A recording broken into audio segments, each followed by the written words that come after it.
नाश के लिए तीन करण परिणाम आवश्यक है। उसी तरह मिथ्यात्व, सम्यक मिथ्यात्व, ये दोनों प्रकृतियां भी सर्वघाती है। इन दोनों के नाश के लिए भी तीन करण परिणाम आवश्यक है। उसी तरह अप्रत्याख्यानावरण, प्रत्याख्यानावरण, ये दो कषाय चौकड़ी भी सर्वघाती है। इनके नाश के लिए भी तीन करण परिणाम आवश्यक है। आप पूछोगे अनंत अनुबंधी कषाय चौकड़ी के नाश के लिए तो मिथ्यात्व अवस्था में विसर्जना होती है, यानी मिथ्यात्व अवस्था में अर्थात मिथ्यात्व से सम्यक दृष्टि होने के बाद शायिक सम्यक पहले और क्षौभिषम सम्यक काल में फिर से अनंत आनंद की विसर्जना कब होती है? मिथ्यात्व का उदय का अभाव हो गया है, क्षौभिषम सम्यक हो गया है, ऐसे काल में अनंत आनंद की विसर्जना होती है।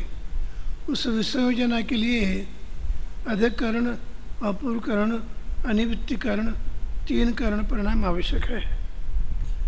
और अप्रत्याख्यानावरण, प्रत्याख्यानावरण कषाय चौकड़ी के नाश के लिए भी तीन करण परिणाम आवश्यक है।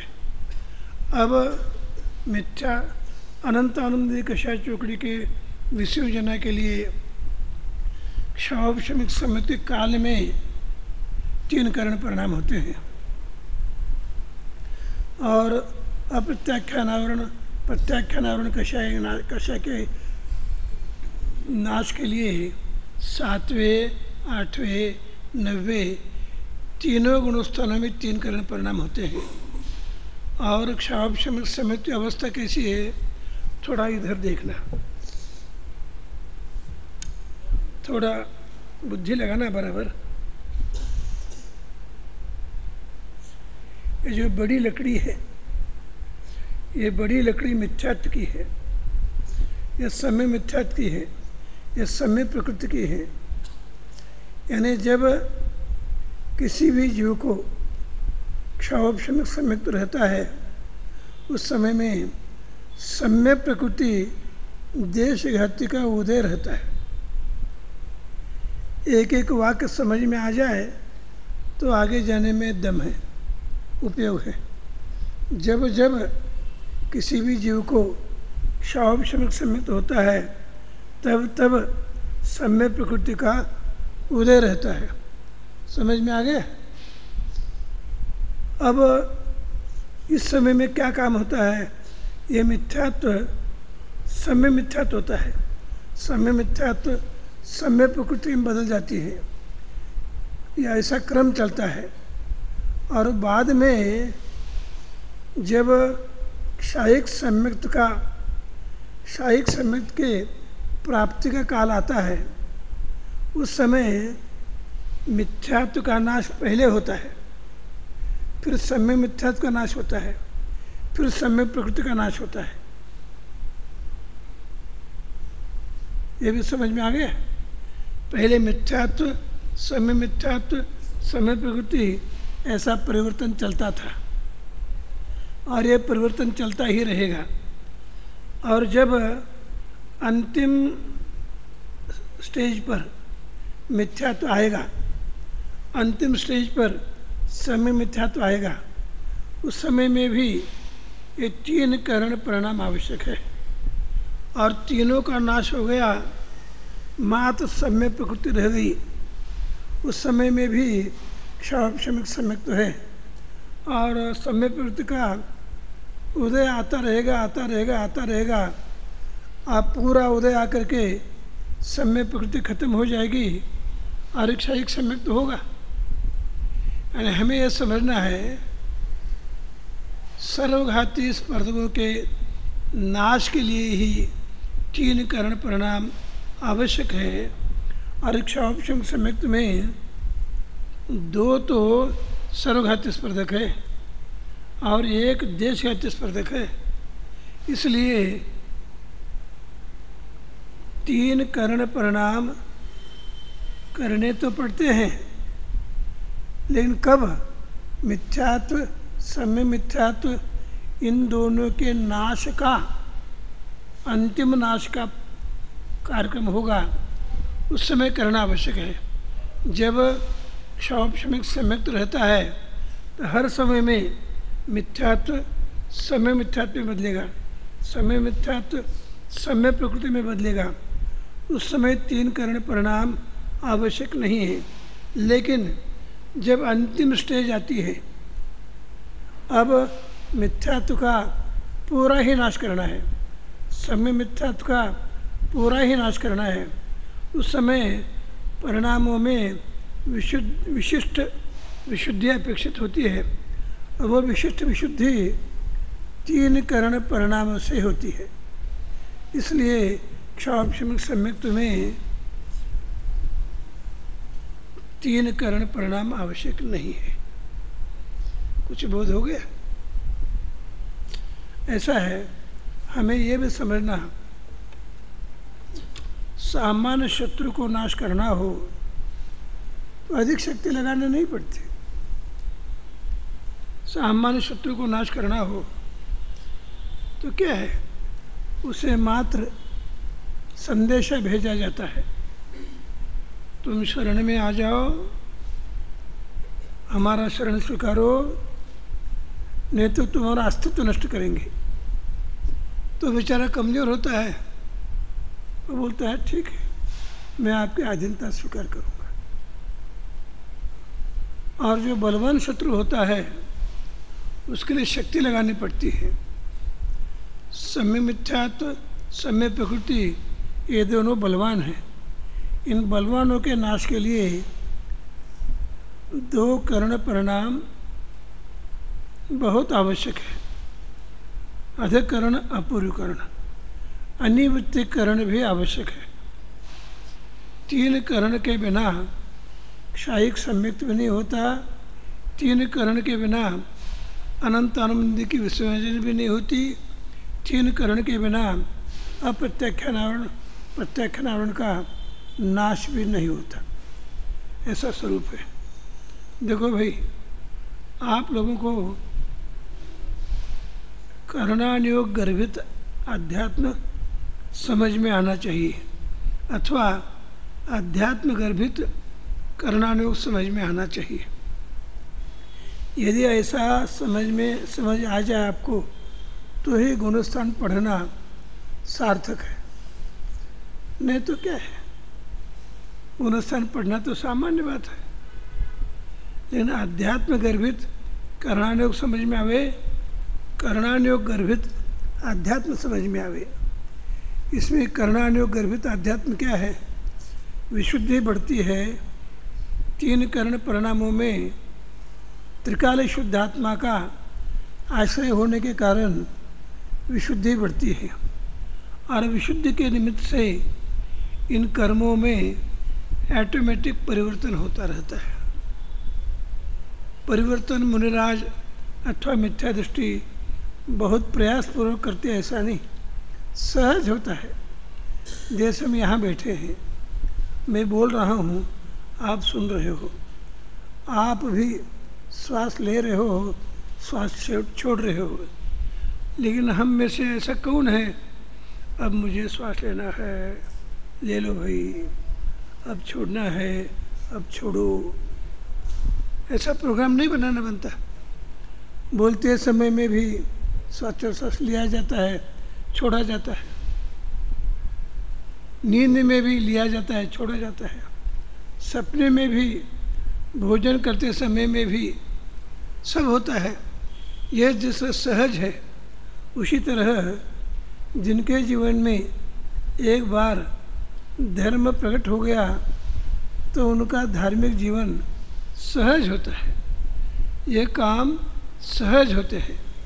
जिस तरह कोई महिला सबसे पहले बच्चे को जन्म देती है, उस समय उसे कदाचित घबराहट हो सकती है, लेकिन एक बार जन्म दिया तो अभ्यस्त विषय हो जाता है, उस जाति की घबराहट नहीं होती।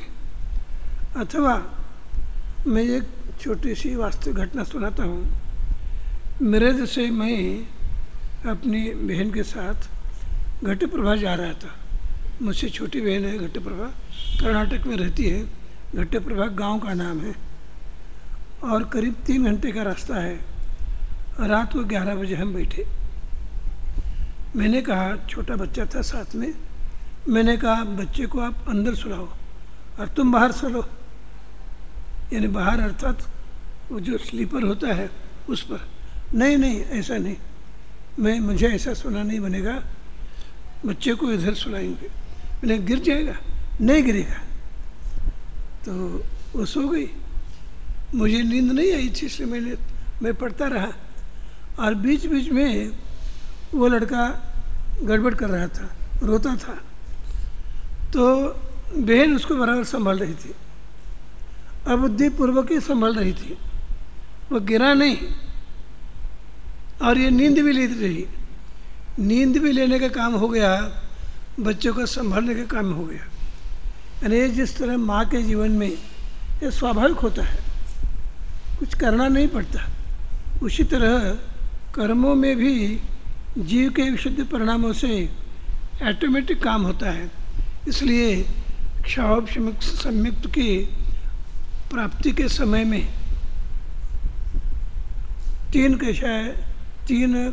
करण परिणाम करना अनिवार्य नहीं होता। और एक बात, जब औपशमिक सम्यक्त होता है तो 3 टुकड़े होते हैं। औपशमिक सम्यक्त होते ही सत्ता में रहे हुए मिथ्यात्व कर्म के 3 टुकड़े होते हैं। और जो विशिष्ट अंतर्मूर्त काल है, उस काल में मिथ्यात्व नहीं, मिथ्यात्व नहीं, अनंतानंद कषाय चौकड़ी भी नहीं, समय मिथ्यात्व भी नहीं और सम्य प्रकृति भी उदय में नहीं। सम्य प्रकृति भी उदय में नहीं, यानी तीनों का अभाव है अंतर्मुक्त काल तक। उस समय सम्यक्त होता है और तीनों सत्ता में पड़े रहते हैं। अब क्षोभ होता कैसे है? यानी अंतर्मुक्त काल यहाँ इतने काल तक औपशमिक सम्यक्त होता है। अब यह औपशमिक सम्यक्त का काल पूरा हो गया। अब क्या होगा सुनना है। औपशमिक सम्यक्त का काल पूरा हो गया तो कौन कौन से काम हो सकते हैं? ये जो 3 है ना, कौन कौन से 3 हैं? ये मिथ्यात्व, समय मिथ्यात्व, समय प्रकृति। निमित्त की अपेक्षा से बात करता हूँ। मिथ्यात्व का उदय आ जाए तो मिथ्यात्व गुणस्थान, अथवा जो मिथ्यात्व परिणाम करे और मिथ्यात्व का उदय आ जाए तो मिथ्यात्व गुणस्थान। समय मिथ्यात्व का परिणाम करे, समय मिथ्यात्व का उदय आ जाए, तीसरा गुणस्थान। अथवा समय प्रकृति का उदय आ जाए तो चौथा गुणस्थान ही रहेगा। देखो, सम्यक प्रकृति का उदय आ जाए जो चौथा गुणस्थान ही रहेगा, गुणस्थान नहीं बदलेगा, सम्यक तो बना रहेगा, लेकिन चल मल अगाढ़ दोष होंगे। यानी क्षोभ सम्यक की प्राप्ति के लिए इस जीव को नया पुरुषार्थ करने की आवश्यकता नहीं। मात्र सम्य प्रकृति का उदय आ जाता है, इसके परिणाम मलिन सम्यक रूप होते हैं और काम होता है। इस तरह एक क्षोभ सम्यक काल में कार्य होता है। मैं आपसे पूछूंगा, क्षोभ भाव में 5 भाव हुए थे, 5 भाव। उस समय में भी आपने अब तीनों पढ़ो, दोनों पढ़ो, औपशमिक भाव, क्षायिक भाव और क्षोभ भाव। किताब खोलो और तीनों परिणाम पढ़ो। आप सभी मिलकर पढ़ेंगे। 1 मिनट, सभी खोले। मिल गया सबको? आप बोलो।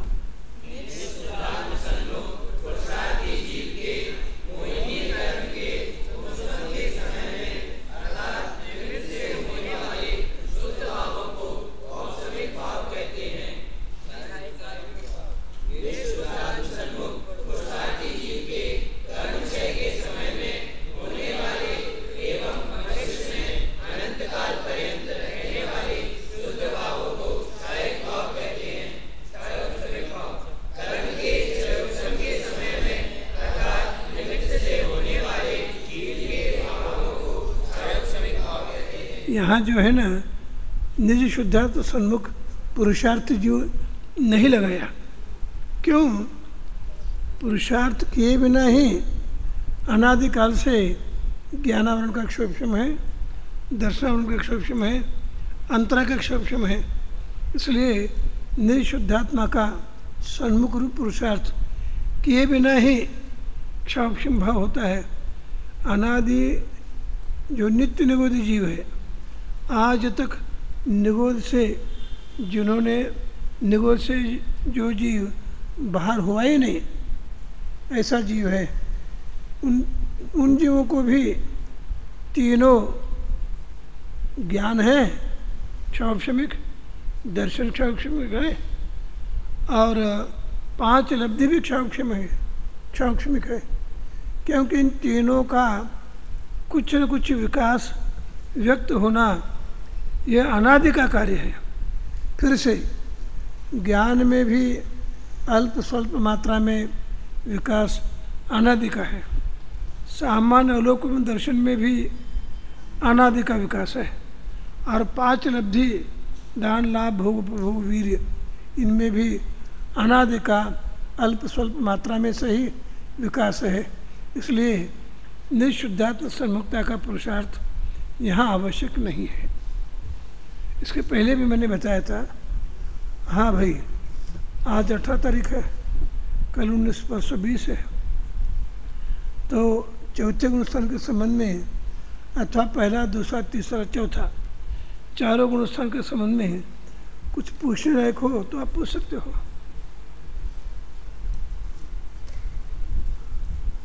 बोलो।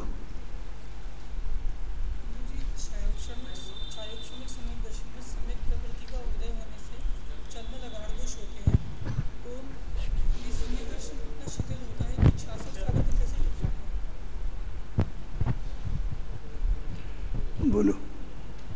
छायोक्षमिक सम्यक दर्शन में सम्यक प्रकृति का उदय होने से चलमल अगाढ़ दोष होते हैं।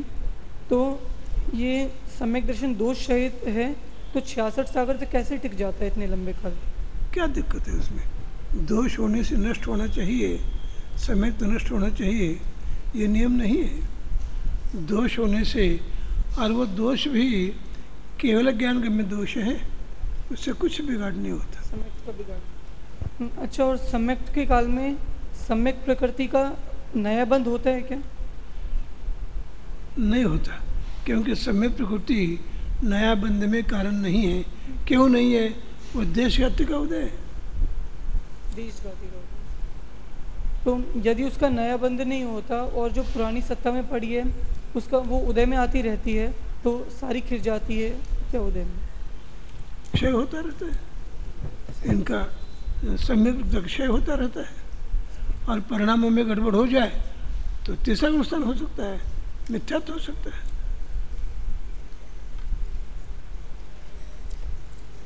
और बोलो भाई।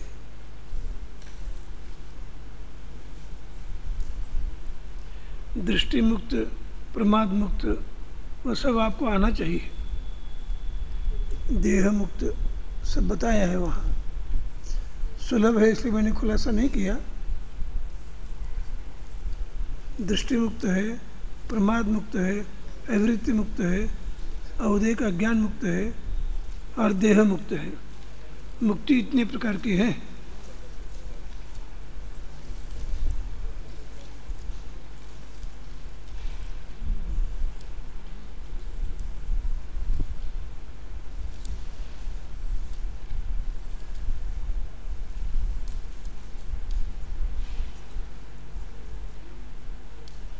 बोलो।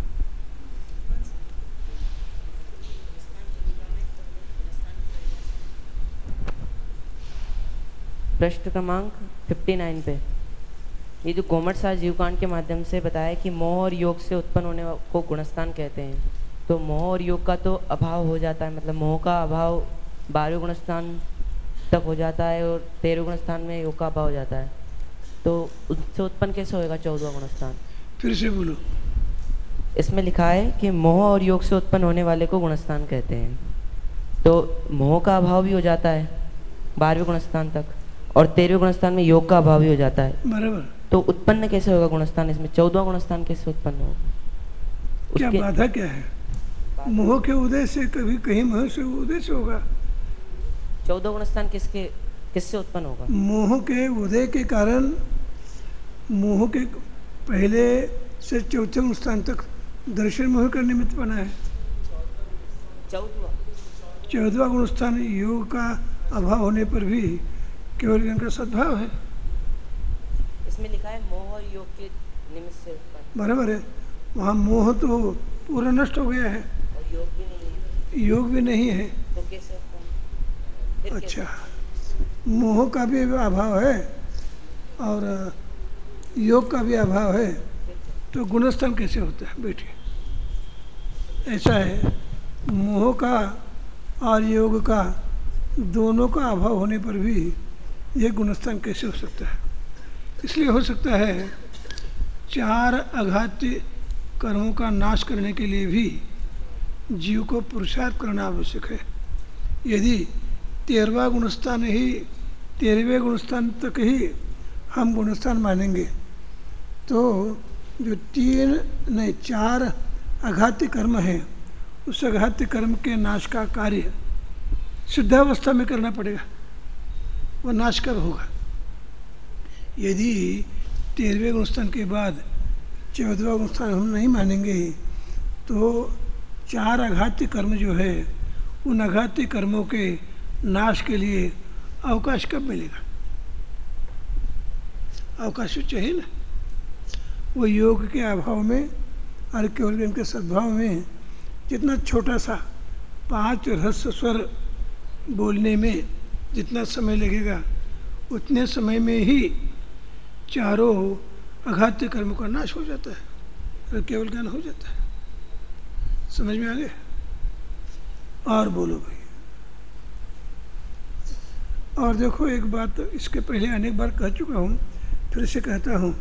अभी मैंने तर्क तो बता दिया, लेकिन यह भी समझ लेना, यह अहेतुवाद आगम है। आचार्य ने बताया है, हमें मानना चाहिए। कुछ विषय हमें समझ में नहीं आएगा, नहीं आएगा तो नहीं आएगा, जितना समझ में आ जाए उतना समझो। और बाद का जो विषय समझ में नहीं आता वह केवल ज्ञान होने के बाद समझ में आएगा। अभी क्या जल्दी है, बाद में समझ में आएगा। सभी समझ में आना चाहिए, ऐसा आग्रह उपयोगी नहीं है। भावना तो ऐसी रहेगी, सब समझ में आ जाए।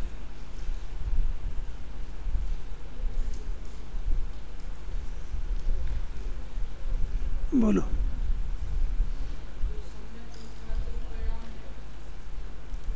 अरे माइक दे ना।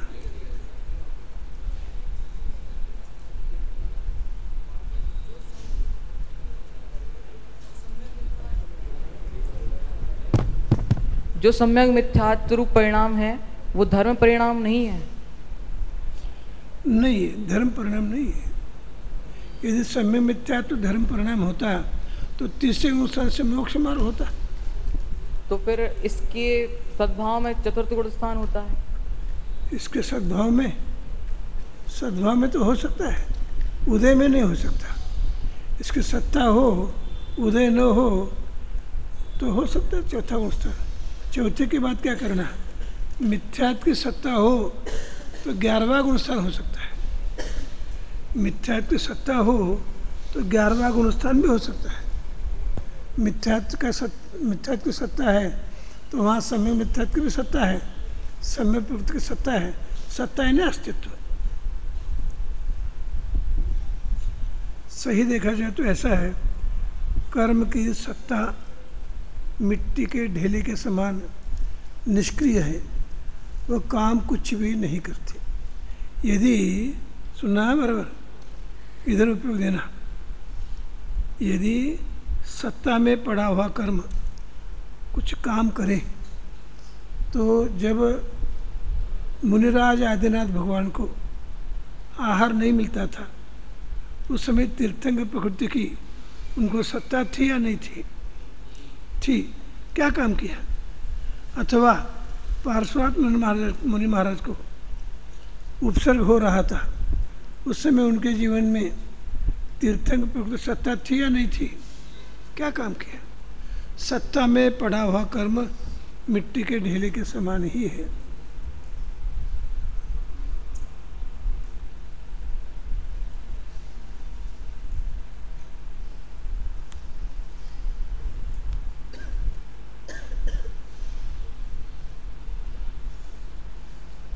हाँ भाई, पीठिका सुनाने वाले एक दो दिन में कोई है?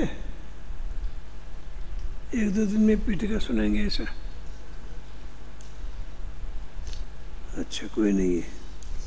प्रश्नोत्तर सुनाने वाले कोई है? अच्छा, एक दो दिन में सुनाओगे?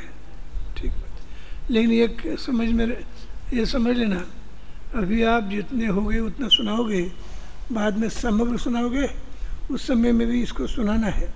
इस समय सुनाया तो उस समय छुट्टी, ऐसा नहीं। इस समय मात्र आप अपने शांति के लिए, समाधान के लिए, पक्का करने के लिए सुनाओगे, बाद में भी पूरा सुनाना है।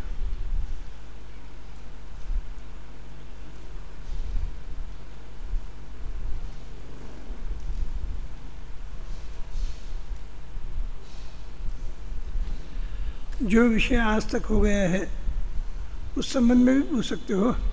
प्रश्नोत्तर विभाग का बोलो, माइक दिया करो भाई।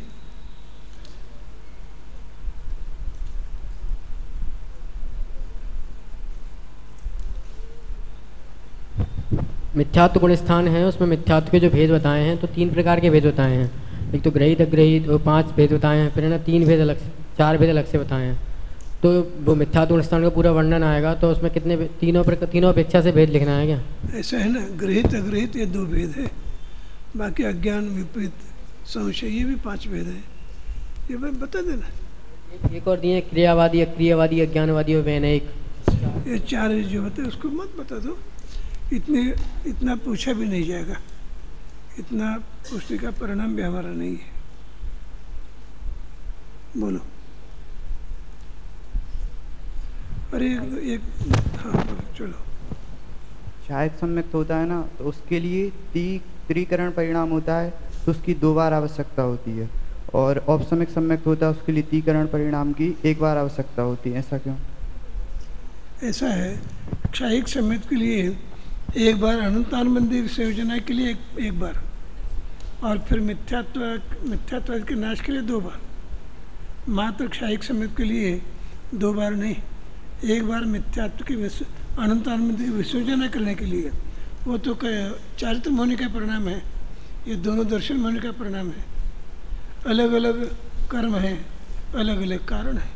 औपसमिक सम्यक्त के लिए तो 1 ही बार त्रिकरण परिणाम होता है। हाँ, औपसमिक सम्यक्त के लिए 1 ही बार त्रिकरण परिणाम होता है। उसमें 2 बार क्यों क्षायिक सम्यक्त में? ऐसा है, औपसमिक सम्यक्त के लिए मात्र मिथ्यात्व से झगड़ा करना है। औपसमिक सम्यक्त में मात्र मिथ्यात्व से विरोध है। अनंतानुबंधी वहाँ सत्ता में पड़ी रहती है, उसका उपशम रहता है। मिथ्या अनंतानुबंधी को निकालने का, नष्ट करने का वहाँ कार्य नहीं होता, इसलिए नहीं। अच्छा है।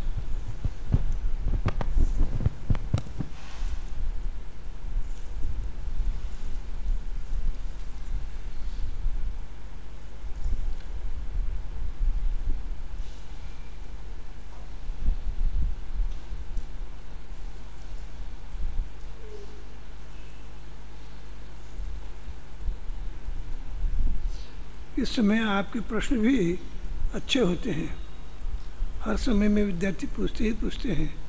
इस समय आपके प्रश्न भी अच्छे होते हैं। भले कुछ दिनों तक आपने मुझे अनावश्यक पूछकर तकलीफ भी दी है, तथापि जो प्रश्न होते हैं वो मर्मपूर्ण होते हैं। अच्छा है, मार्मिक प्रश्न रहते हैं।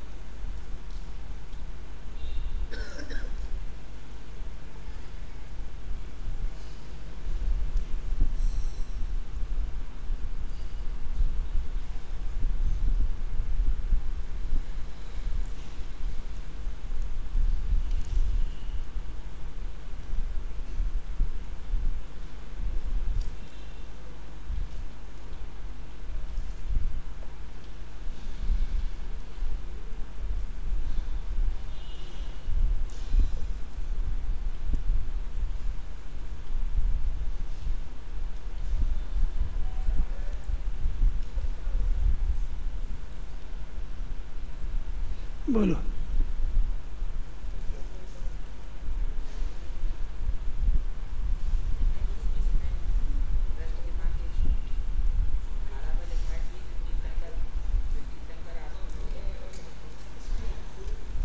तीर्थंकर आदि होते हैं उन्हें अणुव्रत लेते हैं और फिर कहने लगे कि अणुव्रत वो नहीं लेते, जो महापुरुष होते हैं वो तो महाव्रत के लिए पुरुषार्थ करते हैं।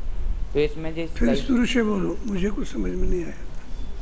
इस प्रश्न में लिखा है कि जो तीर्थंकर आदि होते हैं वो अणुव्रत भी लेते हैं, क्योंकि जो अणुव्रत लेते हैं जे इसमें लिखा है कि क्योंकि वो स्थूल रूप से वर्णन होता है ना वर्तमान युग में, उनका जीवन पांचवें गुणस्थान के योग्य होता है, वे अनुव्रत का स्वीकार करते हैं, ऐसा नहीं लिखा।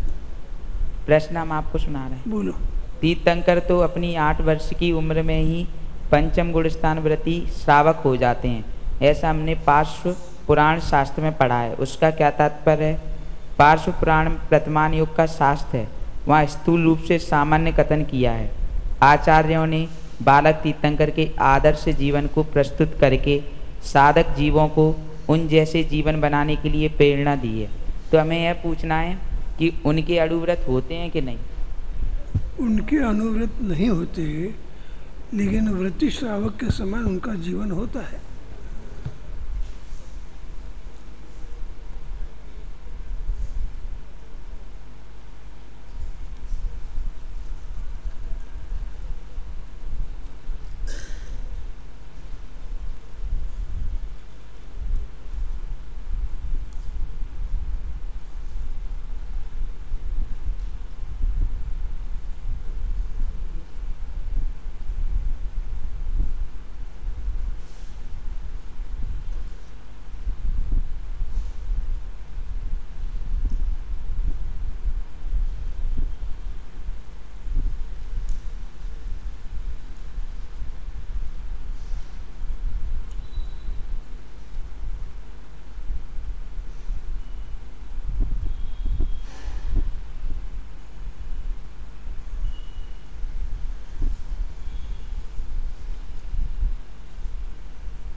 हाँ बोलो।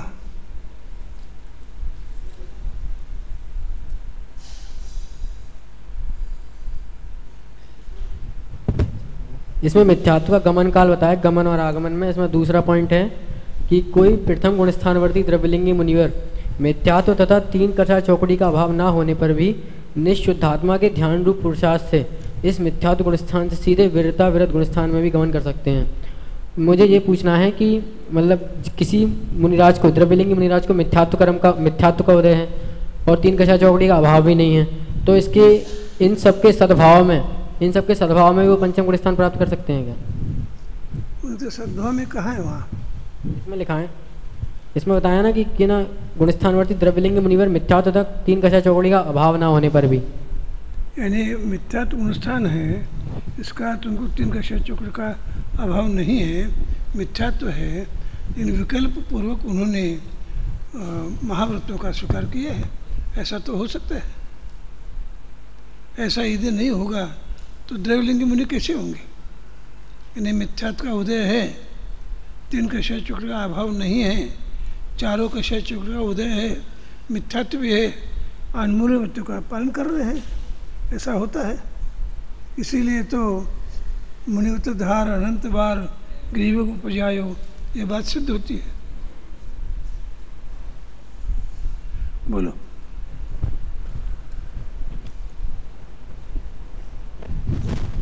औपचारिक सम्यक्त्व की प्रथम उत्पत्ति चौथे, पांचवें और सातवें गुणस्थान में किसी भी एक गुणस्थान में होती है। मतलब ये सम्यक मिथ्यात्व और सम्यक मिथ्यात्व, सम्यक प्रकृति, ये तीन टुकड़े होते हैं ना, इसके अपेक्षा से ये गुणस्थान बताया गया है।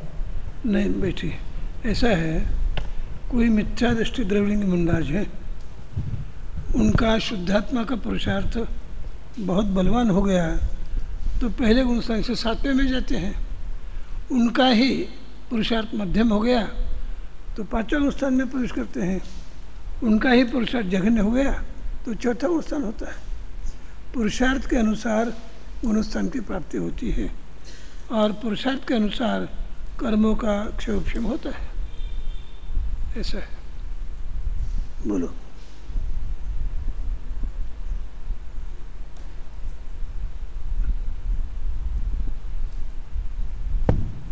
जी, औपचारिक सम्यक्त में 5, 6, 7 प्रकृतियों का उपशम होता है और ऐसा भी कहा था कि औपचारिक सम्यक्त तो 7वें गुणस्थान में भी हो सकता है, मतलब पहले से 7वें गुणस्थान में भी जा सकते हैं औपचारिक सम्यक दर्शन में। तो यदि 7वें गुणस्थान में जाएंगे तो भी क्या 5, 6, 7 प्रकृतियों का ही उपशम होगा? हाँ होगा। और यदि 7वें में जाते हैं तो उनके 3 कषाय चौकड़ी का अभाव होगा, तो अप्रत्यक्षानावरण और प्रत्यक्षानावरण की क्या स्थिति होगी उस समय? उनका उदय अभाव होगा, तीनों के शेष चक्र का उदय का अभाव होगा। उदय अभावी शेष।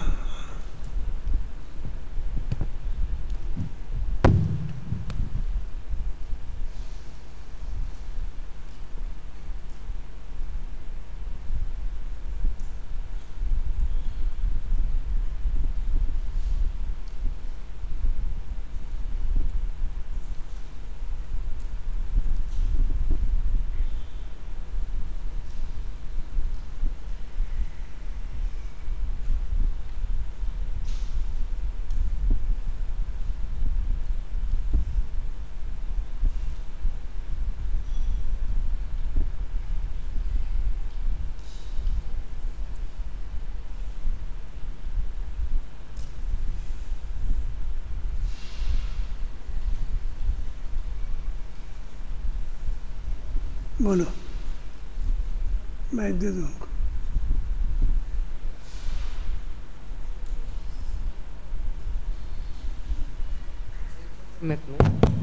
क्षयोपम सम्यक में शुद्ध परिणाम होते हैं या नहीं? यानी शुद्ध परिणाम क्षयोपम सम्यक में जितना आवश्यक है उतना शुद्ध परिणाम तो होते ही है। यदि शुद्ध परिणाम न हो, वितरक परिणाम न हो, तो सम्यक्त कैसे कहेंगे? मात्र सम्यक्त में चल मल अगाड़ दोष रहते हैं, ये बात तो सही है। दोष रहना बात अलग है और शुद्धता न होना बात अलग है। अब ये दोष भी केवल ज्ञान का में दोष है, उस दोष के माध्यम से उस गुणस्थान की हीनता नहीं समझना।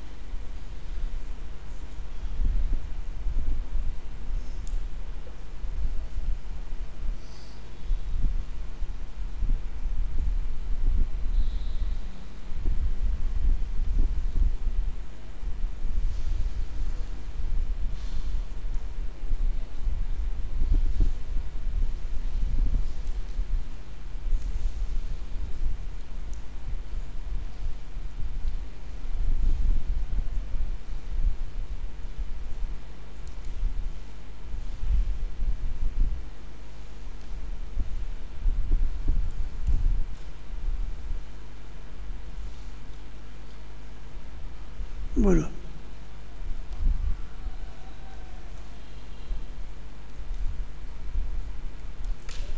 दृष्टि को सम्यक प्रकृति के उदय काल में भी शुद्ध परिणाम होते हैं।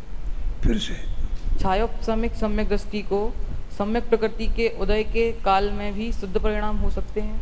सम्यक प्रकृति का उदय तो लगातार रहता है उनको। छायोपसमिक सम्यक दृष्टि को सम्यक प्रकृति का उदय अखंड रहता है। एक समय भी ऐसा नहीं होता है कि सम्यक प्रकृति का उदय न हो।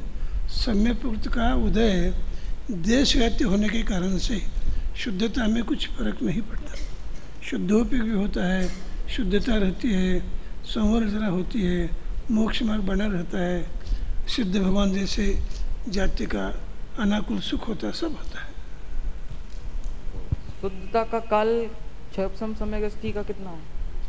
नहीं, शुद्धता का काल सम्यक की अपेक्षा जितने काल तक सम्यक है उतने काल तक शुद्धता है। नहीं, शुद्ध परिणाम कब तक रहते हैं?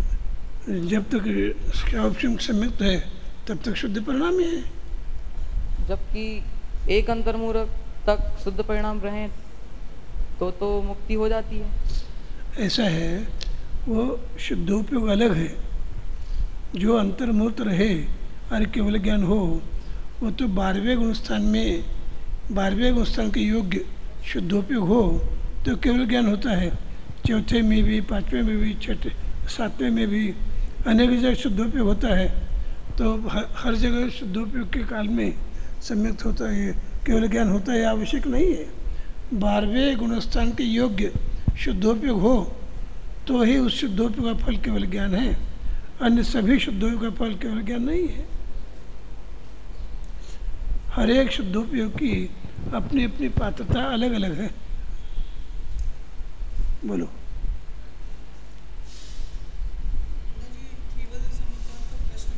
नहीं, मुझे सुनाई नहीं देता।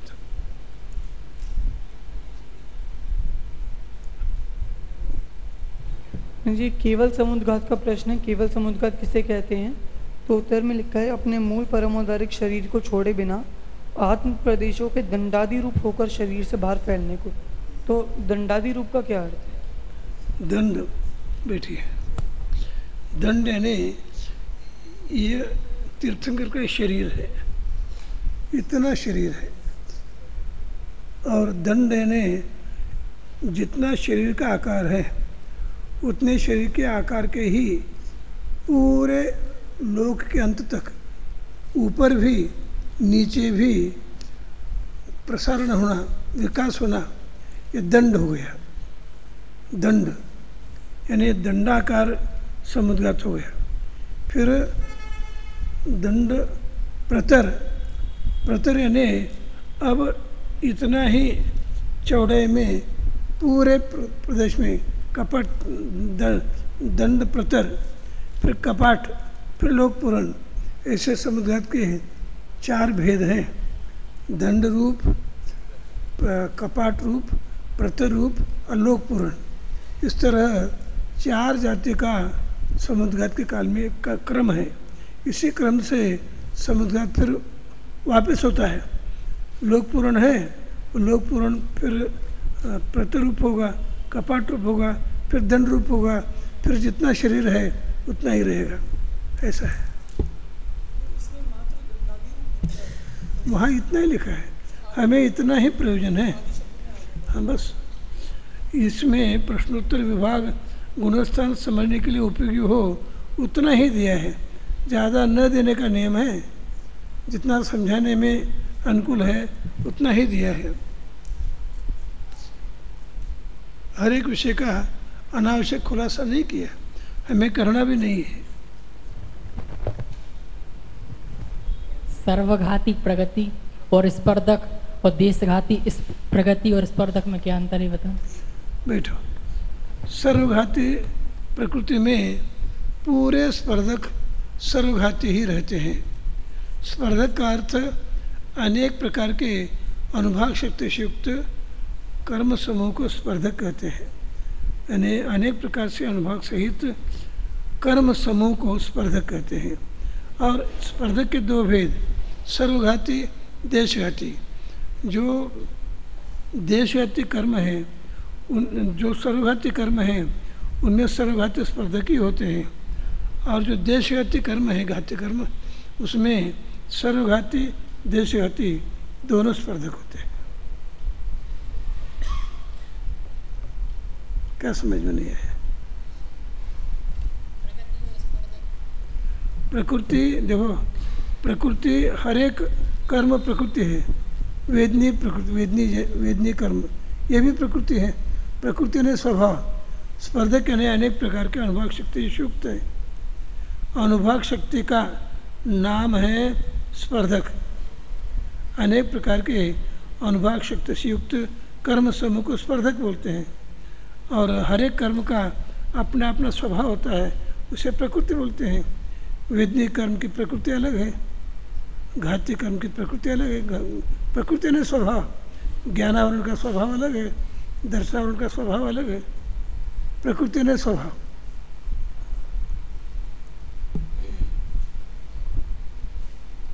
समय हो चुका है अपना, यही पूर्ण करते हैं।